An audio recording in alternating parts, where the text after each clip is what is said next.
Major funding for KPBS Evening Edition has been made possible in part by Bill Howe Family of Companies, providing San Diego with plumbing, heating, air, restoration, and flood services for over 40 years.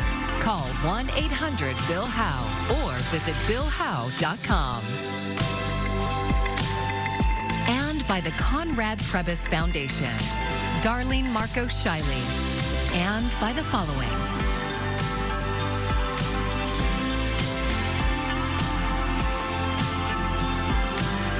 And by viewers like you. Thank you.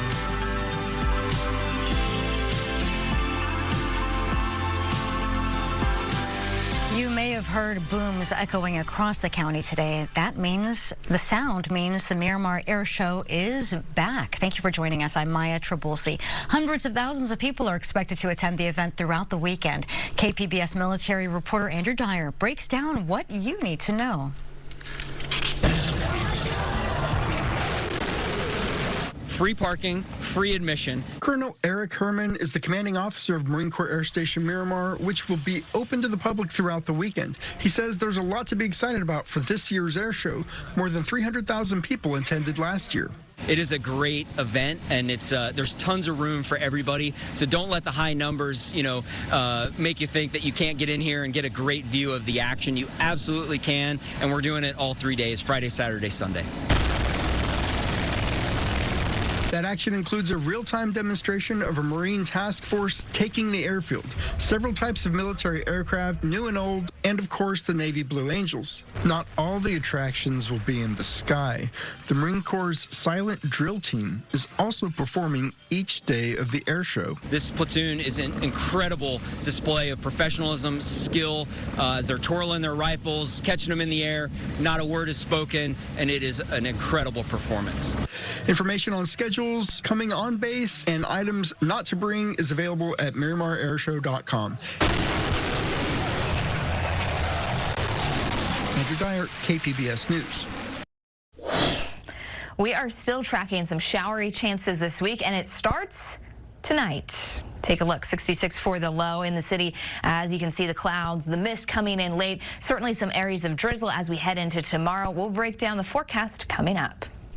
A former Afghan interpreter arrested by Immigration and Customs Enforcement in June is being released from custody. Sayed Nasser Nouri was in the U.S. legally after seeking asylum when he was arrested outside a San Diego immigration courtroom. Today, a federal judge in San Diego ruled Nouri's due process rights had been violated and ordered his release. Nouri is still seeking asylum in the U.S. Advocates expect he'll be released within a few days. A former FBI Director James Comey claims his innocence after a prosecutor delivers criminal charges against him. Meanwhile, President Donald Trump praised the move. Karen Kaifa is at the White House with what happens next. Former FBI Director James Comey has been a target of President Donald Trump's ire for years, dating back to Comey's leadership of an FBI investigation into Russian interference in the 2016 presidential election and whether Trump's campaign coordinated with Russia. Now Trump's Justice Department has leveled criminal charges against Comey, and Trump said Friday other prosecutions of political opponents could follow. On Thursday, a federal grand jury in Virginia indicted Comey on 2 counts related to testimony he gave to the Senate Judiciary Committee in 2020. The charges brought by the newly installed U.S. acting attorney for the Eastern District of Virginia, Lindsey Halligan, a Trump loyalist, are obstruction of a congressional proceeding and making a false statement to Congress. The 2-page indictment was signed only by Halligan and no career DOJ prosecutors, which is unusual. Trump on Friday praising his Justice Department and slamming Comey. He's a dirty cop. He's always been a dirty cop. Everybody knew it. Comey, in a video posted to Instagram Thursday night, proclaimed his innocence and said, quote, "Let's have a trial." But some Democrats are concerned that this is only the beginning of prosecutors criminally charging Trump's political opponents. This is Exhibit A in the gross corruption of the Department of Justice and the justice system under the Trump administration. As for Comey, court records say he will appear for an arraignment on Thursday, October 9th, where he will have a chance to enter his plea. The judge in the case is a Biden appointee, which Trump has already blasted on social media. The proceedings will take place in Alexandria, Virginia, just outside of Washington, D.C. At the White House, I'm Karen Kaifa. Fire officials investigated reports of possible toxic fumes at a school in City Heights this morning. Students and staff at Rosa Parks Elementary School evacuated from classrooms while hazmat crews tested the air. Officials did not identify the source of the odor.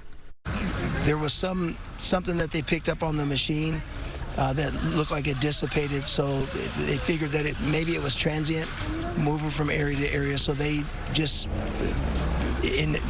with all due caution, wanted to make sure that there was nothing anywhere, so they went through the entire school to make sure that there was nothing lingering. They didn't find anything else. 15 people reported health symptoms to the San Diego Fire Rescue Department.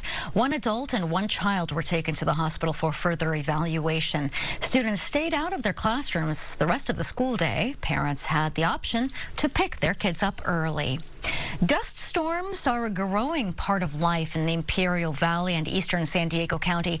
KPBS's Corey Suzuki spoke to one scientist about different ways you can stay safe.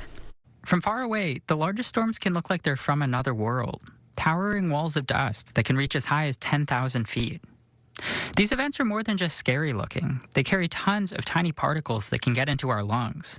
In places like the Salton Sea, scientists have also warned that dust storms may carry toxic materials like pesticides or heavy metals. But experts say there are several things you can do today to prepare and protect yourself. A good mask is always going to be effective for cleaning out those particles before they get into your body. William Porter is a professor with UC Dust, a research team that studies dust storms. If you have to be outside, he says wearing an N95 mask will help a lot. I mean, we learned a ton about masking through COVID, right? And so I think all those same recommendations apply. If you can, Porter says you should also try and stay inside as much as possible and keep the windows and doors shut. Finally, he says people should consider making a DIY air filter. I've done a number of projects in the Salton Sea area looking at how DIY filters, just basically just the HVAC filters duct taped to a box fan, can be really effective at bringing down particulate levels indoors. Porter says you can build your own air filter for less than $100. Corey Suzuki, KPBS News.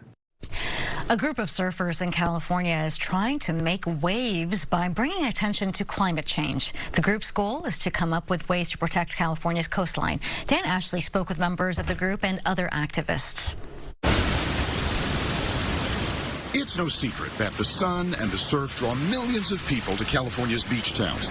But now researchers in Santa Cruz are translating those waves into dollars and cents using the power of what they call surfonomics. Professional surfer Sean Burns is with Save the Waves Coalition. They just released a new report documenting the economic benefits that surfing brings to Santa Cruz, a figure they estimate at nearly $200 million a year. So people come here, they spend their money at restaurants, coffee shops. There's the boardwalk. There's many of places that utilize the ocean and how beautiful the coastline is here. And one of the biggest draws to people visiting here and staying here, even though with sales and rent going up a lot, is surfing in the ocean. So these are the different vulnerabilities of each one of these breaks under different levels of sea level rise. But like other communities up and down the California coast, the famed Santa Cruz shoreline and its dozens of surf breaks are facing threats from climate change. The report estimates that a single foot of sea level rise could diminish surfable waves by nearly 30% as the ocean tides push inland towards increasingly vulnerable cliffs. Diego Sancho helped model the costly scenarios. So the breaks that we're breaking now at low tide will break less of the time because that lower threshold of the tide is going to be 1 foot higher. And so on, you had 2 feet, you had 3 feet, and then those breaks that were low tide only right now will eventually not break at all or only under very, very low tides. Translated into surfonomics, the team projects losses into the tens of millions of dollars for the Santa Cruz economy. One of the critical pillars of this study is to really get a number on waves. What is the value of a wave? The reef would be out here. And Santa Cruz isn't alone in searching for solutions. An hour or so north, in Pacifica, another group of surfers are pushing a plan to help restore the battered beach area around the city's pier and make the area surfable again. Longtime activist Rob Birdlegs Coughlin, along with fellow surfers Tom Kendall and Bob Battaglio, have presented a plan to build an artificial reef. They say the offshore structure, created with rocks and backed by sand, would help protect the city's seawall and potentially create a wave break that would attract surfers. So that what would happen is we would create a mound of rocks, kind of like a big breakwater, but it would be low enough that waves would break along them, hopefully, so we would create a surfing spot. It is a big lift, but I really think it's our only serious option for the near term. There's 1,100 miles of coastline in California. A lot of that coastline doesn't have good surf. But if we can make some new surf and some better surf, surfers are interested in that. Back in Santa Cruz, Save the Waves and its partners are hoping to show planners up and down California the cost benefits of protecting and restoring surfing environments. And CEO Nick Strong-Savetich believes their study can also provide a template for other coastal communities to attach a more accurate value to their own shorelines. If I were to wave my magic wand, we would have a process in which surfing communities across the state, from the bottom up, could say, hey, we want to be able to protect our surf breaks, we want to manage them better in the face of climate change, and we want them to have basically, a seat at the table when it comes to infrastructural planning for the future. Protecting the surf with the help of the people who know it best. I'm Jeff Bennett. Tonight on the NewsHour, how the indictment of former FBI Director James Comey is shattering Justice Department norms. That's at 7 after Evening Edition on KPBS. Voter information pamphlets are on their way to San Diego County's registered voters for the November 4th special election. They contain information on voting options, election deadlines, as well as a sample ballot. You can also find the pamphlet online at sdvote.com. Proposition 50 is the only measure on the statewide ballot. If approved, California would temporarily set aside its nonpartisan Citizen Redistricting Commission and adopt new congressional lines that favor Democrats for the next 3 election cycles. Early voting begins Monday, October 6th at the Registrar of Voters office in Kearny Mesa. A lot has changed in the first year of our Public Matters project. Reporters from KPBS, Voice of San Diego, and iNewsSource are answering your questions about housing, political participation, and the local impacts of federal policies. You can watch our discussion on tonight at 8:30 in place of News This Week. Americans ramped up their spending in August, but their costs of living were on the rise. Food and other goods became even more expensive last month. Consumers are also souring on the economy to levels rarely seen in the post-World War II era. Ivan Rodriguez breaks down the latest numbers. Many Americans are feeling down on the economy. We have about 44% of consumers who are spontaneously telling us that high prices are weighing down their personal finances.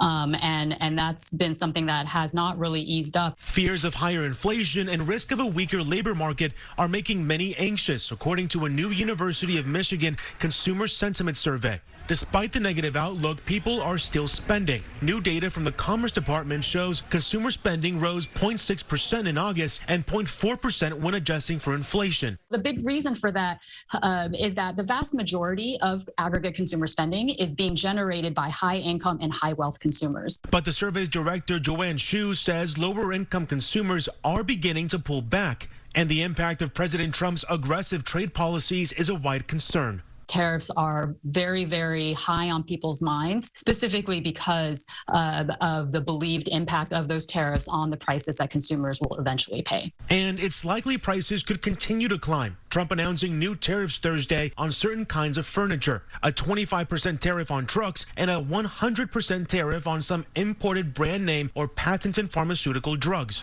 American University's Kara Reynolds says these new tariffs could continue to drag consumer sentiment and impact the economy long term. The inflation, fairly weak job numbers, and lower consumer sentiment, I think that has to hit consumer spending soon. If consumers are pulling back, you're going to see that in economic growth. Ivan Rodriguez, KPBS News. For the first time, a group of faculty at the University of San Diego have a union contract. KPBS education reporter Katie Anastas says it comes after more than a year of negotiating. The contract applies to non-tenure track faculty in the university's College of Arts and Sciences. Their union says it includes wage increases, back pay, and job security based on seniority. Faculty members went on strike in May after they said the university cut courses without bargaining over the impact on union members. 51% of the teaching is done by the non-tenure track faculty in the College of Arts and Sciences. Everyone was very aware of the strike, and it had a big impact. The contract now requires the university to pay faculty members a cancellation fee if it reduces their workload. In a statement, the university thanked, quote, all involved for their time and diligence throughout the collective bargaining process. Union members ratified the contract today with 99% voting yes. In the newsroom, Katie Anastas, KPBS News.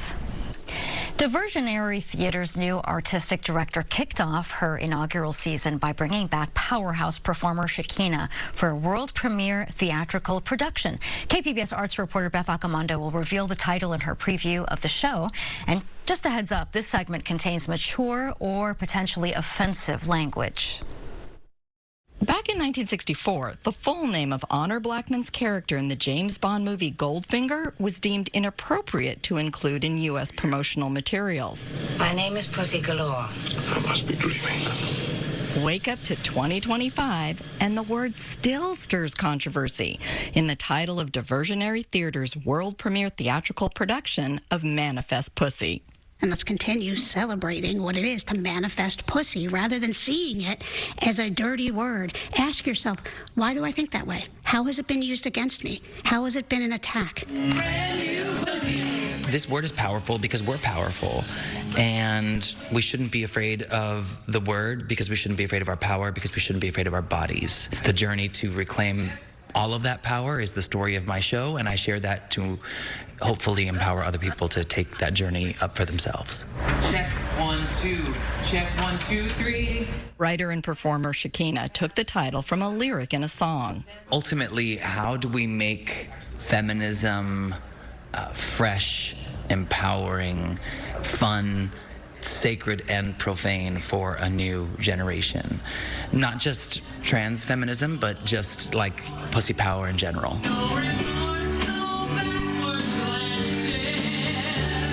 Sherry Eden Barber wanted the show to open her inaugural season as artistic director at Diversionary Theater. We are an LGBTQ plus theater. Our mission was started because of the AIDS crisis. Our trans community is currently our most at-risk population within our community. How can we not open with a message about loving yourself? Love is Revolution is the theme for this year's season of plays. In the face of everything that we're going through right now, it was like, well, how do we love ourselves? It was a big decision to go from 3 shows to 4 shows, and I said, the government is going to make us feel like less. We're going to feel like more. We've gotten through it before, and we're going to double down on what we're trying to do. And this is the time where we need each other even more. So the first show in the season is about Manifest Pussy, is about loving yourself.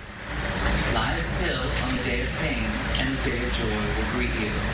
Manifest Pussy is a personal story of trans liberation. Well, I've always dealt with my personal issues in a public forum as a performance artist. Ever since I was really young, I just felt that, like, if I'm going through this, someone else might be going through it too. And if I have the wherewithal to talk about it on stage, that might help the person who isn't able to do that. I've always sort of put myself out there at the edge of my own comfort.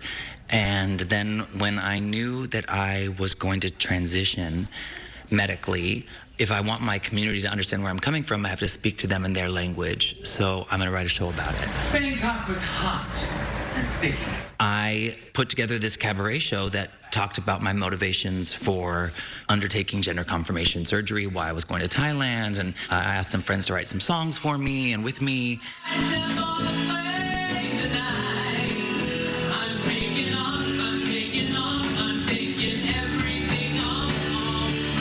If you make something so specific, it then becomes so universal. Does everything I believe strong art should do. It asks us to lean in, but to also fill in all of the blanks and understand who we are and become closer to each other. It humanizes us. Shakina calls it a glam rock odyssey that's also part stand-up comedy and part ritual sacrifice. And it's been evolving for a decade. But a lot of what I'm doing in this piece is answering questions that cis people have and doing it in a way that is not threatening, that is accessible, that pardons them for wanting to ask gratuitous things and being curious about taboo subjects. And I just wanted to demystify and dismantle all that in a really fun and irreverent and deep way, so people could maybe understand why someone like me, why a trans person, especially a person who's committed to a medical transition and changing their body, would undertake such a truly painful and laborious task to achieve their own personal freedom. You can manifest pussy with Shakina through October 19th at Diversionary Theater. Beth Accomando, KPBS News. Have you listened to The Finest? The KPBS podcast captures the people, art, and movements redefining our region's cultural identity. A new episode is out now. It takes a look back at some of the most memorable moments of the podcast's first season. You can listen now at kpbs.org/thefinest or wherever you get your podcasts.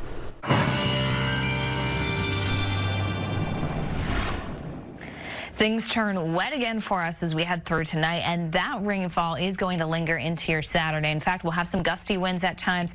Certainly a cool weekend pattern on tap for us. And guess what? Even though we warm up a little bit as we close out the weekend, we will start to see that cool air work its way back in again on Tuesday and Wednesday. So it's really going to be a pattern here with a couple of different changes. First up tonight, let's talk about the clouds and the rainfall, especially towards the coast. We'll keep that moisture in place. 66 the low for the city as you head towards Escondido, 64, and Mount Laguna coming in at 50 degrees. Campo coming in at 52 degrees for that low. As we transition into tomorrow, what we do know is this low is pushing northward, and as it does so, this is what brings us that chance for showers and thunderstorms. Now, most of the wet weather hangs out on the eastern side of the storm system, but of course there is some underneath it, and this is what will contend with some of our thunderstorm threats across the area. As you look at the city, 73 for the high, Chula Vista going to 73 as well, Borrego Springs tapping out at 86, and Ramona somewhere in between at 80 degrees for the high. Here is future radar and satellite showing us, yes, there's already some moisture pushing its way onshore, some gusty winds, but you can see this kind of circulation hanging out overhead, and this is what's going to gradually lift northward. While it does that, though, look at the afternoon, all of these pop-up showers and thunderstorms. So while we will have that onshore flow and some coastal mist, especially through the morning tomorrow, it's those afternoon thunderstorms that could really get going towards some of the mountains and deserts. Then after that, we start to see most of this moisture depart off towards the northeast, which means we're quieter heading into Sunday. Mostly cloudy conditions there to close out your weekend. Temperatures back to the upper 70s, and we keep it pretty cool then on Tuesday again, mid-70s for highs. Similar pattern inland communities. You have the morning mist, morning shower activity, still a lot of clouds out there, and we'll see those low clouds breaking for some sunshine on Sunday. Take a look at the mountain communities. There's that shower or thunderstorm threat for you. Then Monday, beautiful, a little bit cooler as we step into Tuesday. Desert communities, you'll find temperatures slowly starting to rebound back to the 90s, but that shower thunderstorm threat in for tomorrow. For KPBS News, I'm AccuWeather meteorologist Melissa Constanzer. Tonight's game against the Arizona Diamondbacks is the last time the San Diego Padres will wear their City Connect uniforms. The Nike MLB City Connect series is meant to honor the history that binds clubs, fans, cities, and culture. The Padres design was inspired by the vibrant landscapes in San Diego and the Baja California region, especially the sunsets and the ocean. They'll unveil a new uniform next spring.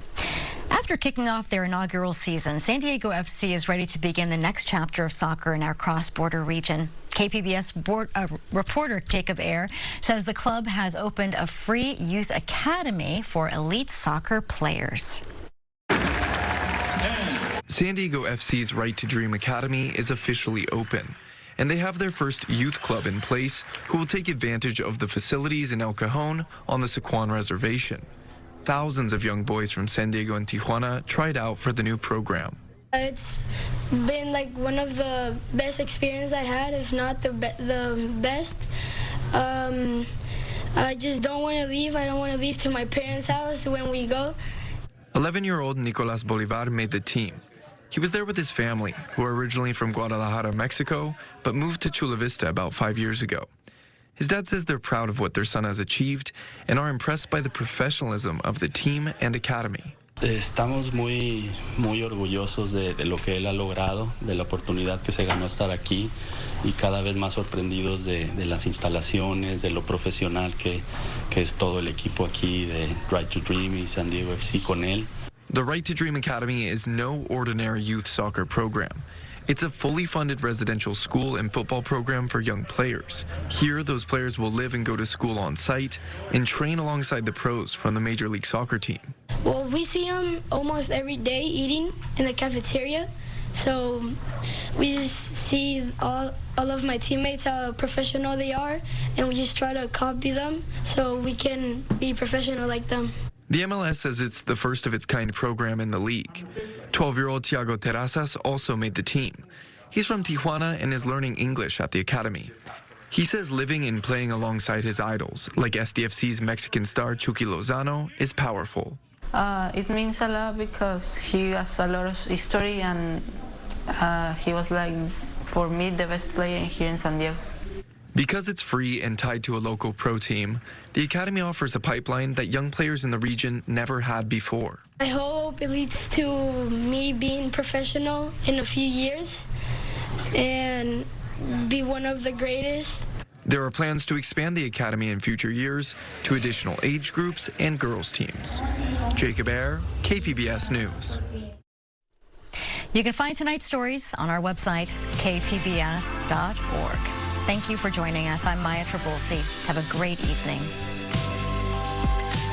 Major funding for KPBS Evening Edition has been made possible in part by Bill Howe Family of Companies, providing San Diego with plumbing, heating, air, restoration, and flood services for over 40 years. Call 1-800-BILL-HOWE or visit billhowe.com.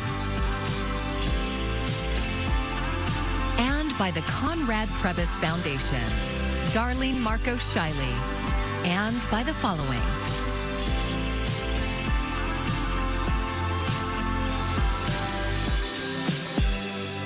And by viewers like you. Thank you.